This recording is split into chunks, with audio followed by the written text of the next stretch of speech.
Everything that you see was produced from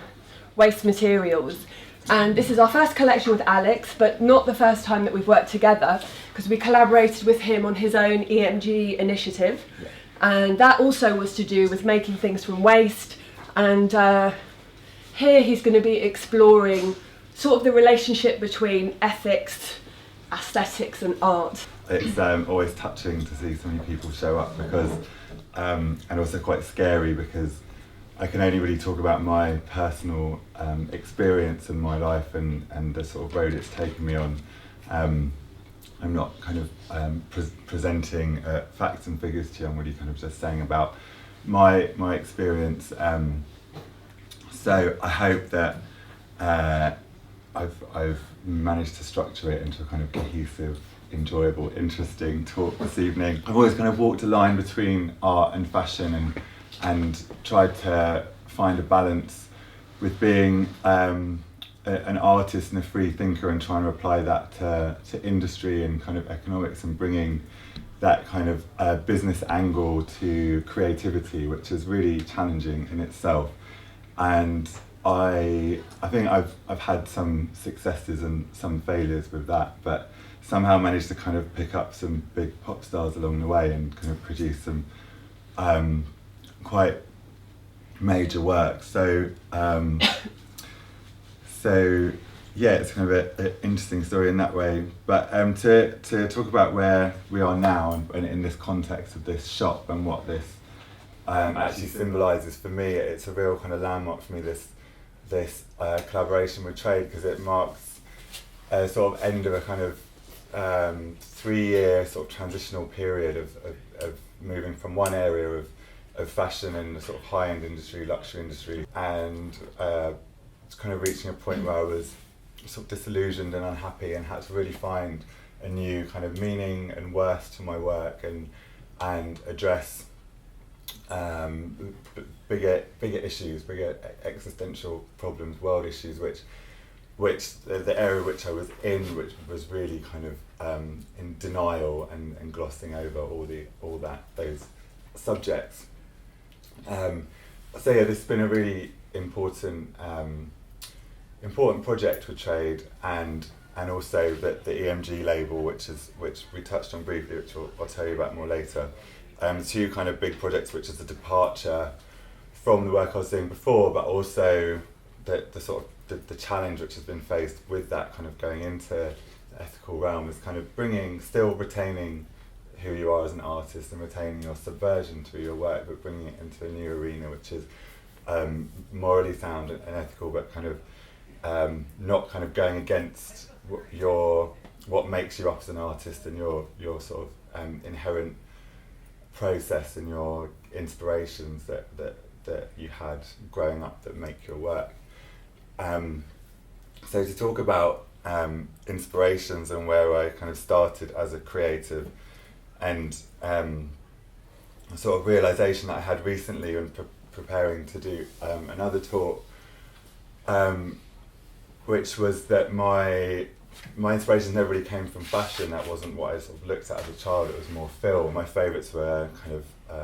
mythology, kind of like Clash of the Titans, and science fiction like Blade Runner, and these very kind of big production fantasy,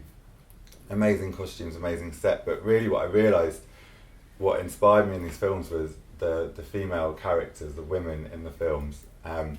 they were always these women who were kind of figures of tragedy, kind of in a tragic situation, suffering at the kind of hands of man and society, and taking the blame, and being sort of marginalised or cast into a cave and cursed by Zeus, you know. So you kind of got women or monsters like Medusa from Clash of the Titans, who had been this beautiful goddess and probably, you know, not agreed to sleep with Zeus, so he'd cursed her and turned her into a serpent woman and put her in a cave, and she was kind of cursed for the rest of her life until she was slaughtered. And so kind of characters like this, and also Medea, who was the witch who kind of brought Jason of the Argonauts and brought him up to fame by kind of turning her back on her family and killing her brother, and using her magical powers to bring him up to higher status, and she eventually he leaves her for a younger model to marry a princess, which means that he'll become a prince. So to avenge this act, this betrayal, she slaughters her children, which is a kind of the most awful thing that a mother could do, but it was to like avenge the betrayal. So, and that's where the saying comes from: "Hell hath no fury like a woman scorned." And it was always these characters that I kind of loved and felt really inspired by, and not only were they sort of in this kind of hardship and this kind of tragic figures, but they looked amazing, and they were sort of adorned with flowers and diaphanous gowns, even with the artwork that I loved of kind of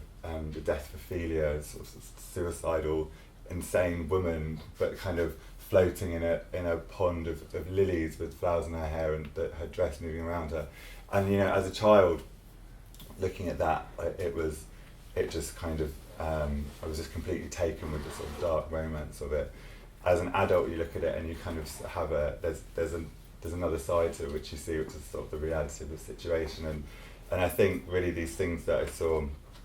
as a child were kind of the beginning of me building not only a sort of my aesthetic creatively and with my narratives and the subjects I like to look at, but also the beginning of what mattered to me in society, of how people were treated and the situations they were put into. But it took a long time for that sort of realisation to come around. Another big inspiration for me was science fiction, and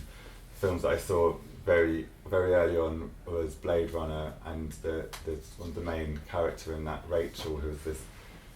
beautiful android, and I don't know if you know Blade Runner, but the androids are built, and the Blade Runners is this kind of detective, and he's slowly having to knock them off one by one to kind of get them out of the system. But Rachel as the android, who has this realization that she's an android, and also has to then face the fact that she has a sell-by date, and she's expiring, and it's this kind of amazing discussion of obsolescence in our culture, and how we kind of build these beautiful objects but only to destroy them. So it's kind of so what I love about science fiction is the fact that you're always discussing kind of the human condition and contemporary issues, but they're being discussed in a way where you're kind of creating this hyper extended environment where you can kind of play around with it and be really creative, but essentially it's about people and generally sort of our faults and the kind of wrongs that we do. So that's as a kid that was the films, but then another massive inspiration was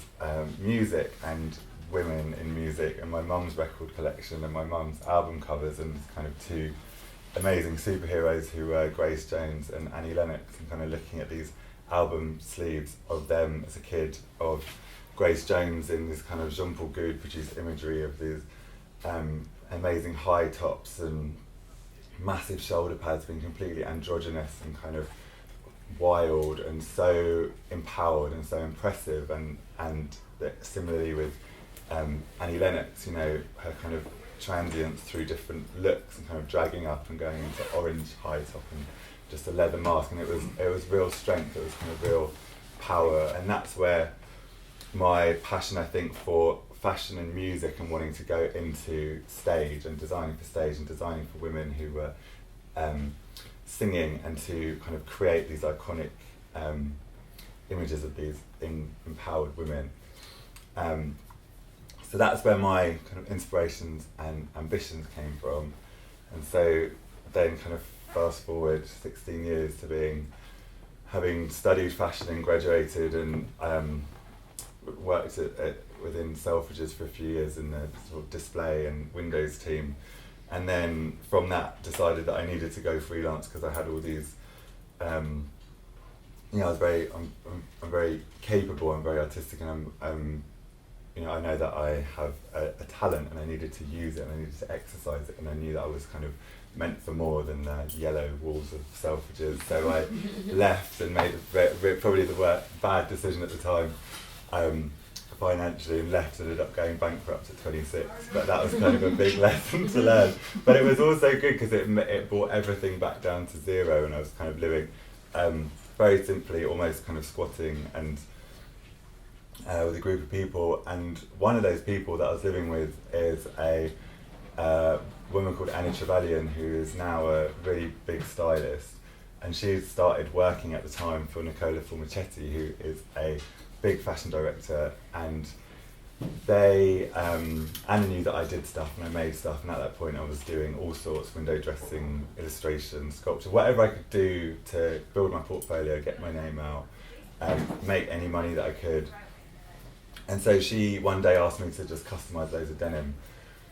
And so I sat on the bed and shredded up denim and cut bits out of shirts and stuff. And then this denim ended up on the supermodel Giselle on the cover of V magazine, shot by Mario Testino, and it was like this kind of straight in like oh, that's my denim on V mag on Giselle. So that was amazing, and that was really the beginning of that was the beginning of the fashion work and the commissions, and entering into working for big magazines like Dazed and Confused and Vogue, and really my kind of entrance into that kind of editorial fashion world, kind of breaking into that world. And so then Nicola got a new client in music who was Lady Gaga, and at that point had one kind of track out, and no one really knew who she was, and he, I don't know, really must have met her and really liked her and got on with her, and he started styling her. And at that point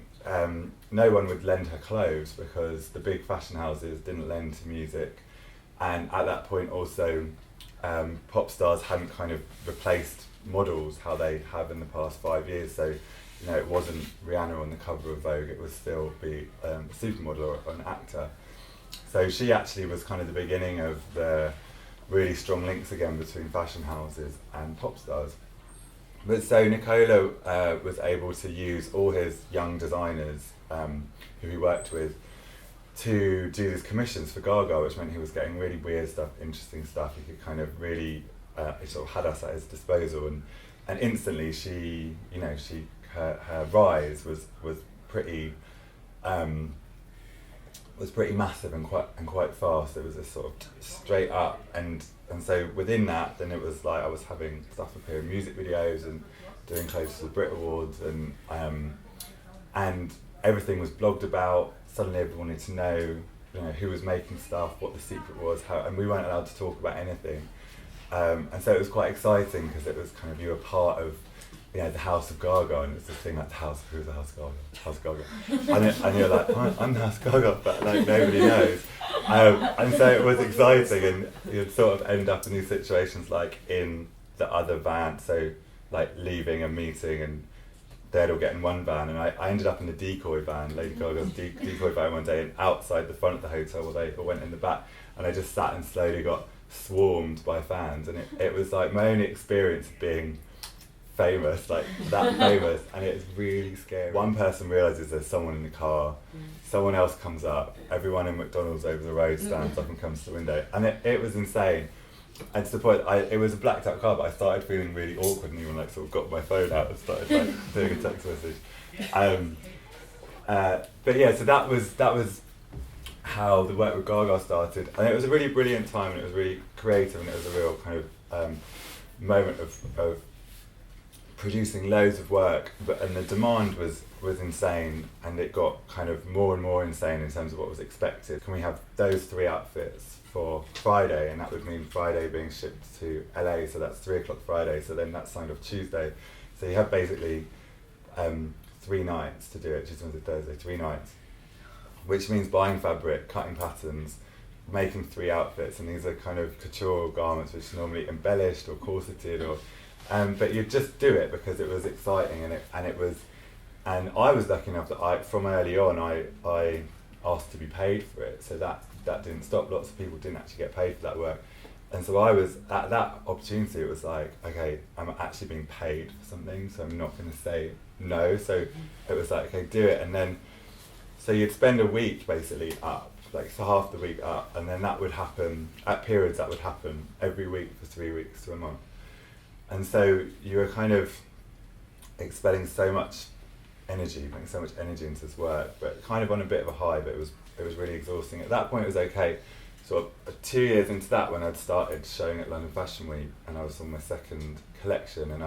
we were planning production, and working back, I had to factor in 2.5 weeks of sleeping every other night to get the work done for the collection, because it wasn't being made by other people, it was being made by me predominantly and a really small team of assistants that I had. And I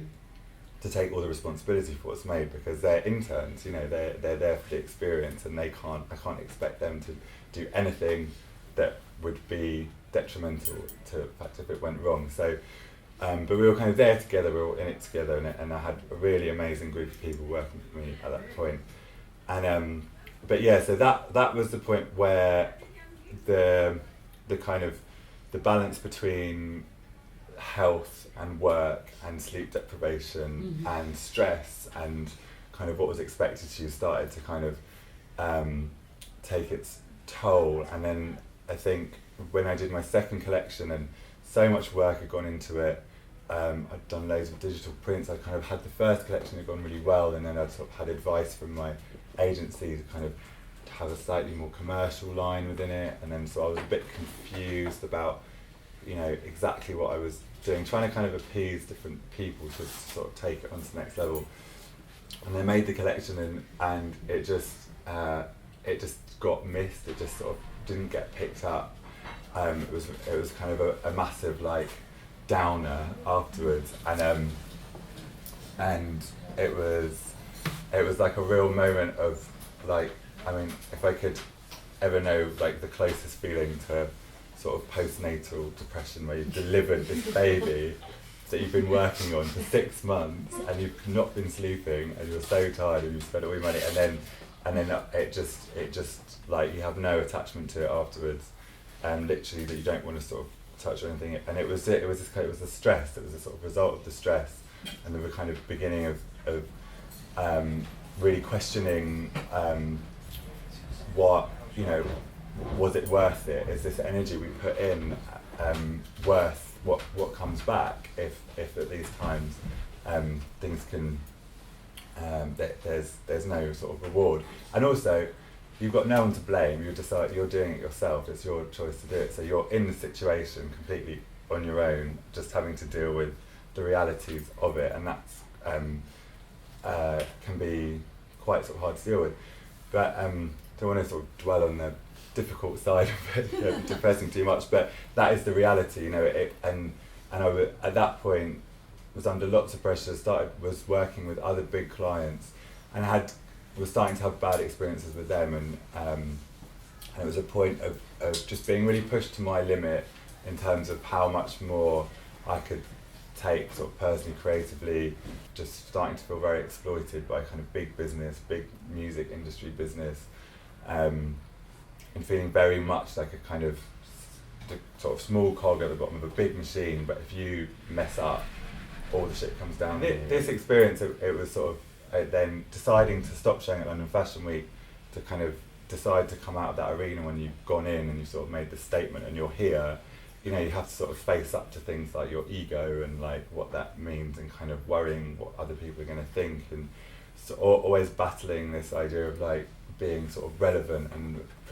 producing something every 6 months and being there, and really no one else cares in a way, but like you do it to yourself. You know, it's a situation you create for yourself, so you want to stay like on top and not feel like your confidence is being damaged. But anyways, this is quite a long process, and then I was asked to go and teach in Madrid for a week, to go and teach a week-long course on fashion design for stage, and I really didn't want to go because I was feeling really kind of low, and was like, God, my career's failing. How am I going to teach kids about, like, you know, what they should be doing, the students? But it was such an amazing week, because I went over, and the school was great and the students were great, but also I was really inspired because I met a young artist designer called Margot Bowman. I don't know if any of you know her. She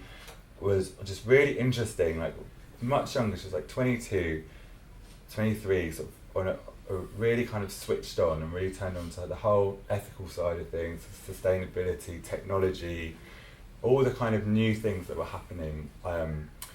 a progressive sense. And I just kind of realised that I'd been so head down for years, kind of doing this work, never sleeping, not really knowing what's going on, not having a social life, not talking to anyone. And I was just sort of, we just spent a week like after teaching walking around and talking about stuff, and it really kind of opened me up and inspired me. I was also staying with a friend, Ivan, who was working with the label IOU, and it was another kind of initiative using waste material, or like material from industry, and making new stuff, and it being for a positive cause. And it's just really sort of put a spark in me again, and it inspired me, and I sort of came back from that trip really kind of excited again, and about the possibilities of what the industry could mean. But it meant, so I'm getting out of my head and my like, oh this, but looking at what was happening elsewhere, and also looking at other people who were having a bad time with the industry, like other people who had been in situations where you're being kind of exploited or taken advantage of. And I realised there were so many more people in such far worse situation than me. And it's not that I didn't know about these things. I've grown up an educated person. My sister has worked in charity for over 10 years. It's not that I didn't know, but I've been so kind of preoccupied with, trying to please a bloody pop star for 6 years that I just had missed all this stuff that was going on. And so I was really excited, and it just really revved me up, and it got me to start thinking about waste, about material, about all the material that I had in my studio, which had loads of like what's built up of these amazing beaded fabrics that I buy on Berwick Street for £100 a metre, and like who's made those fabrics and what situation were they made, and like they cost £100. What's been the process, like working back, who got paid for making this, and that's someone who's sat and beaded these fabrics, like I sit and bead fabrics and costumes, and also thinking about the work that goes into making things, and the sort of creative energy that goes in, and the fact that in our culture, which moves so fast and is very kind of obsolete and based on this never-ending movement of trend, then how can we give objects more meaning? How can we make what we create worth more? How can we make it that we produce something, and could it be more likely to sell if it meant more, if it had this greater meaning and exist further? And then when people buy things, they will be educated through the sale of it, and it will change the way people shop, and it can address all these issues that we face around fast fashion and high street fashion. And how can we celebrate work and give a continued life to all these print designs that people spend ages designing, and then they go for a season, and then they end up in a role in a studio. So I started thinking about all these things, and it took a while for it all to come together, but it sort of did in this kind of, I think it was a bit of a eureka moment. I can't remember, but I basically had this idea of how to bring all these things together and start a design initiative, an ethical design initiative. And I really wanted to work with other people, because I've been working on my own for so long, so I wanted to collaborate with other people. And I felt quite unconfident about my idea, because it was totally new to me. I was coming from doing Fashion Week and Gaga, and not it's a whole another industry, like within the industry. So I went to two friends who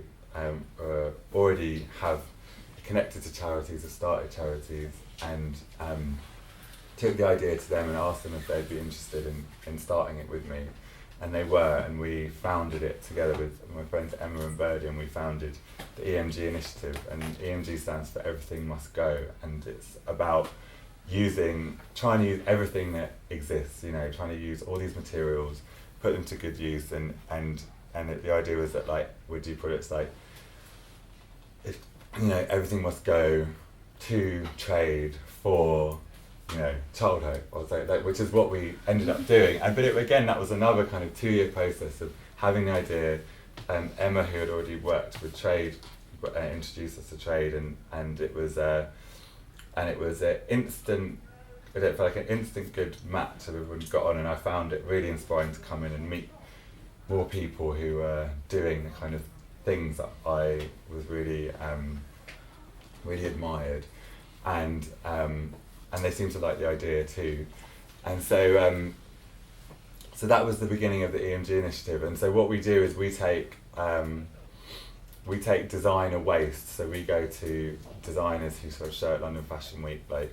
Aggie and Sam and Martine Rose, Louise Gray, people like that. Their t-shirts are hanging up there, and we created these t-shirts called the Salvage Tees. And so it's a really nice kind of collaboration with an industry, because you'll get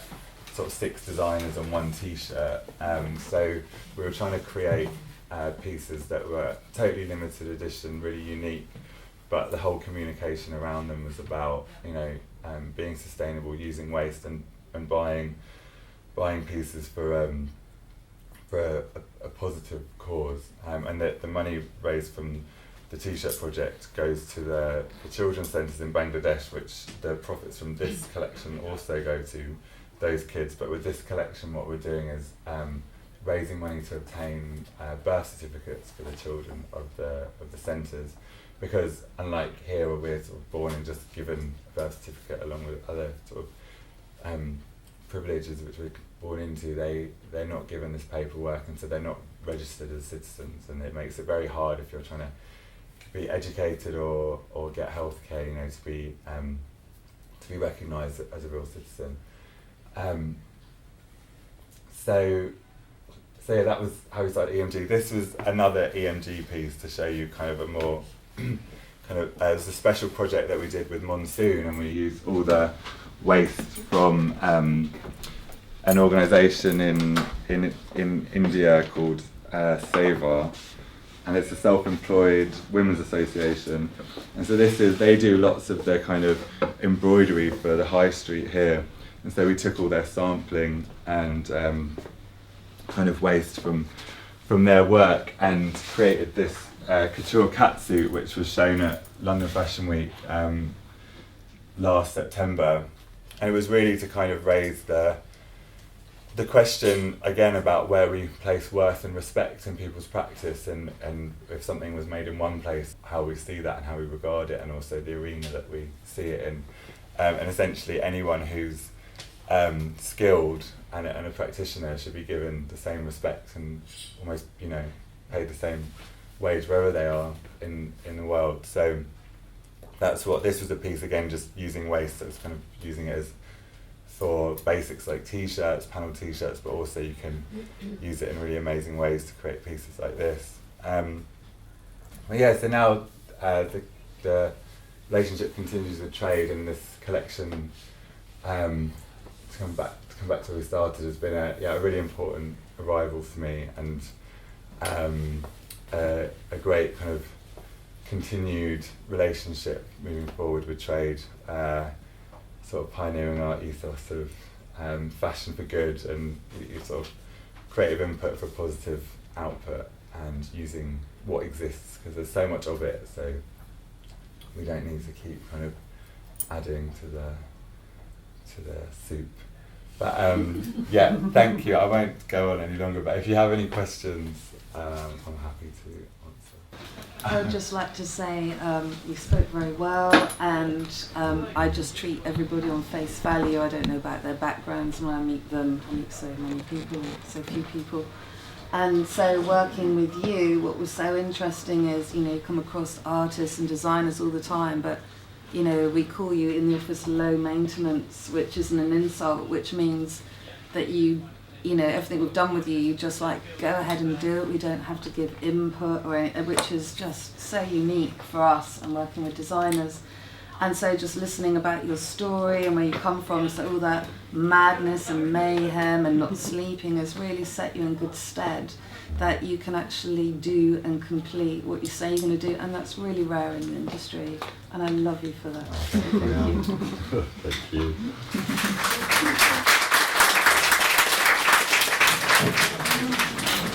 Yeah,